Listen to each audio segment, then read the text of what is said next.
સુરતમાં આજે bar council of ગુજરાતની ચૂંટણી ભારે ઉત્સાહ અને ચહલ પહલ વચ્ચે શરૂ થઈ છે. છેલ્લા એક પખવાડિયાથી ચાલી રહેલ જોરદાર પ્રચાર અભિયાન બાદ આજે સવારે 10 વાગ્યાથી મતદાન પ્રક્રિયા હાથ ધરવામાં આવી હતી. સુરતમાંથી કુલ 11 ઉમેદવારોએ ચૂંટણી જંગમાં ઝંપલાવ્યું છે અને અંદાજે 8,500 જેટલા મતદારો મતદાન પ્રક્રિયામાં ભાગ લીધો હતો. સાંજે 6 વાગ્યા બાદ મતગણતરી હાથ ધરવામાં આવી હતી, જેમાં વિજેતા ઉમેદવારોના નામોની જાહેરાત કરવામાં આવી હતી.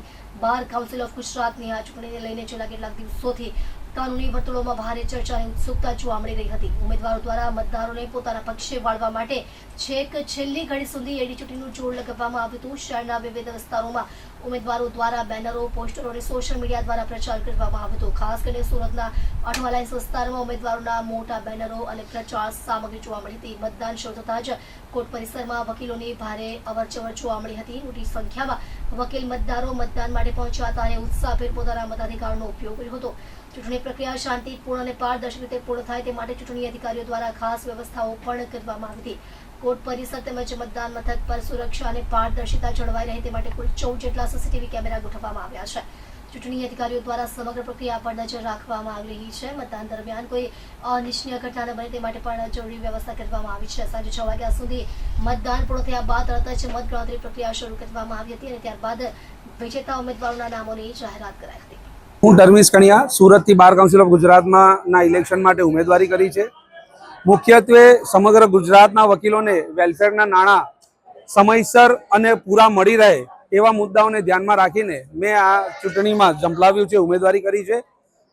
આજ રોજ સુરતની અંદર ખૂબ જ ઉલ્લાસભર્યો અને સારો વાતાવરણ જોવા મળે છે. દરેક ઉમેદવાર સુરતથી સારામાં સારા મતોથી અને દરેક મતદારો પણ એવી જ લાગણી સાથે કે સુરતથી વધારે ને વધારે ઉમેદવારો બાર કાઉન્સિલ ઓફ ગુજરાતમાં જાય, જેથી સુરતનું તેમજ સાઉથ ગુજરાતનું પ્રતિનિધિત્વ ટકી રહે એવી લાગણીથી આજનો આ માહોલ ચાલુ છે.